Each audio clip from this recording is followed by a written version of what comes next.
नमस्कार, मैं हूं अंकित और स्वागत करता हूं आपका पायनियर हरियाणा में। फिलहाल हम पहुंचे हैं फरीदाबाद सेक्टर 12 के टाउन पार्क में और यहाँ की शान उस समय जब 2015 में जब इसका शिलान्यास किया गया तब का भारत का सबसे ऊंचा झंडा वहीं पर पहुंचा है। हालांकि अभी फिलहाल हमें यहाँ पर जो झंडा है वो देखने को नहीं मिला है। भले ही पोल की ऊंचाई वही है लेकिन झंडा अभी देखने को नहीं मिला, पता नहीं कहाँ है, शायद वो धुलने गया हो।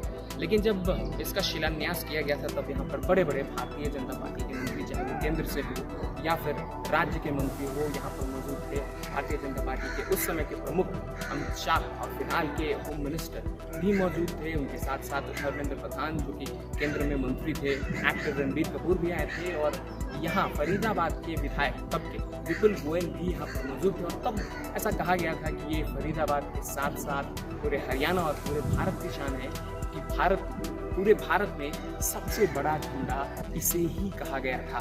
लेकिन अभी इसकी क्या हालात हैं ये हम आपको बताने वाले हैं और साथ ही साथ ये भी बताएंगे कि इसके आसपास के जो एरियाज़ हैं जहाँ पर लोग घूमने आते हैं, इसे एक अच्छा जगह माना जाता है क्योंकि शाम को लोग टहलने आते हैं, सुबह टहलने आते हैं और एक बढ़िया सा लोगों को एक इन्वॉर्मेंट मिलता है यहाँ पर। तो जानने की कोशिश करेंगे कि यहाँ की स्थिति कैसी है, क्या पत्ते बिखरे पड़े हैं, मेंटेनेंस होता है या नहीं, ये सारी चीज़ें आपको हम अभी आने वाले समय में बताएंगे।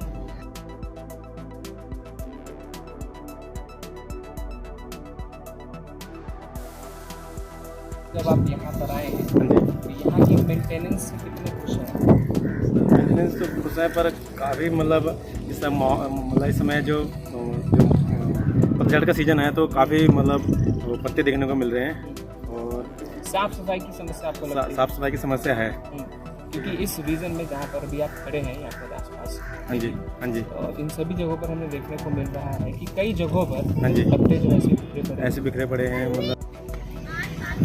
आपका नाम? अमन दुआ, ये बताइए आप इस पार्क में कब से आ रहे हैं? मैं इस पार्क से लगभग मेरी एज 22 है और मैं जब से बड़ा हुआ जब मैं 15 से हो तब से मैं इस पार्क में आ रहा हूँ। लगभग 7 साल? हाँ जी 7-8 साल हो गए।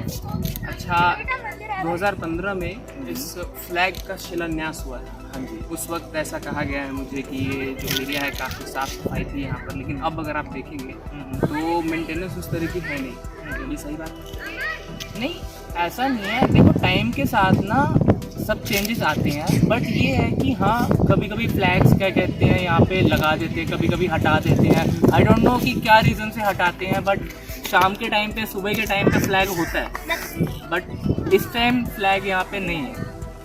हाँ तो जब फ्लैग होता है उस समय आप थोड़ा सा आपको प्राउड फील होता है कि हाँ यार बहुत प्राउड फील होता है यार, और हम इंडियंस हैं यार, फ्लैग ऐसे होते हैं तो हमें बहुत अच्छा लगता है, दिल से बहुत अच्छा लगता है। और जब अब नहीं है तो मिस कर रहे होंगे? बहुत मिस करते हैं। देखो हम तो एक्चुअली मैं कोर्ट में ही बैठता हूँ, हमारा 2nd number chamber 2nd floor पे है 220, तो वहाँ से भी देखता हूँ फ्लैग ऐसे होता है, फ्लैग होता है तो बहुत अच्छा लगता है, फील होता है, बहुत प्राउड फील होता है। अच्छा, ओवरऑल अगर आप पूरे पार्क की मेंटेनेंस को देखें, चाहे वो यहाँ के टॉयलेट्स हो, वॉशरूम्स हो या फिर आसपास के जो पेड़ हैं उनको किस तरीके से मेंटेन किया, उसको किस तरीके से देखें? देखो मैं ये कहता हूँ कि ना मेंटेनेंस टाइम टू टाइम होती रहती है, लेकिन मेंटेन जो है वो कभी कभी होती है, कभी कभी नहीं होती है। इसी पार्क को मुआयना करते करते हम पहुंचे एक चबूतरे जैसे स्ट्रक्चर पर, जिसके चारों तरफ अगर आप देखेंगे तो पानी है। लेकिन अगर आप इस पानी को गौर से देखेंगे तो आपको पता चलेगा कि इसे कई दिनों से साफ़ नहीं किया गया है। हो सकता है इसे 15 दिनों से नहीं साफ़ किया गया हो सकता है इसे महीनों से साफ़ नहीं किया गया हो, क्योंकि अगर आप गौर से देखें तो इसमें आपको पत्ते नज़र आएंगे, कचरा नज़र आएगा, इनफैक्ट इसमें कीड़े मकोड़े भी हैं और आसपास यहाँ पर लोग बैठे हैं। ऐसे में ये कहना गलत नहीं होगा कि कहीं ना कहीं इसका हेल्थ इम्पैक्ट भी हो सकता है यहाँ पर जो आसपास लोग हैं उन पर। तो कुल मिलाकर अगर आप हालात देखें इस पार्क के, वो कुछ इस तरीके के हैं। टाउन पार्क का जायज़ा लेते हम पहुंच चुके हैं शहीद स्मारक, जो कि टाउन पार्क के कैंपस में ही बनाया गया है। ये वही स्मारक है जहां पर भारत के उन तमाम शहीदों के नाम लिखे हैं जो ऑपरेशन विजय में हो या फिर 1971 के वॉर में जो पाकिस्तान के साथ लड़ी गई थी, 1962 के साथ जो चीन वाली लड़ाई है उसमें जो लोग शहीद हुए थे, उनमें से कई लोगों के नाम इस शहीद स्मारक में लिखे हैं।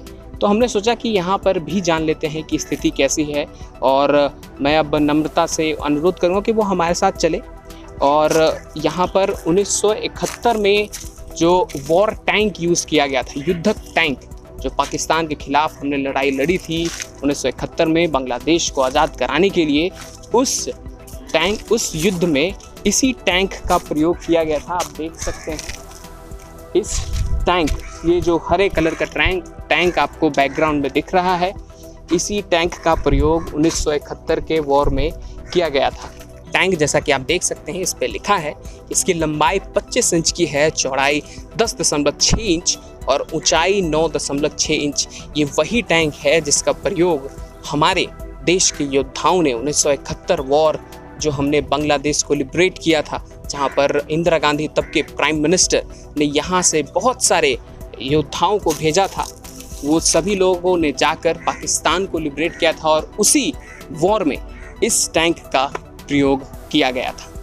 रख रखाव की अगर बात करें, इन सभी जगहों पर, ज़्यादातर जगहों पर हमने देखा कि मेंटेनेंस ठीक ठाक है, लेकिन जो पतझड़ है उसकी वजह से कई जगहों पर पत्ते जो हैं वो नीचे हैं, और इसलिए कई लोग जो यहाँ पर आए हैं उनको ये महसूस हो रहा है कि सफाई में थोड़ी सी कमी है। हालांकि जिस जगह पर हम अभी खड़े हैं, फ़िलहाल मौजूद हैं, यहाँ पर कुछ आपको प्लास्टिक्स दिख सकते हैं, कुछ रैपर्स दिख सकते हैं जो लोगों ने खाकर फेंक दिए होंगे। हालांकि कई जगहों पर डस्टबिन यहाँ पर लगाया गया है, लेकिन फिर भी लोगों ने इसे बाहर ही फेंका है, और कहीं ना कहीं आप इसे कमी मान सकते हैं यहाँ के मैनेजमेंट की, क्योंकि वो अगर कोशिश करते तो इन सभी चीज़ों को दूर किया जा सकता था। इसी जगह पर अगर आप देखेंगे तो ये एयरक्राफ्ट आपको नज़र आएगा, इसे युद्धक विमान हॉकर हंटर कहा जाता है, और इसे भारत में 1957 में शामिल किया था। भारत के पास जो एयरक्राफ्ट थे उनमें से इसे जो है 1957 में शामिल किया गया था।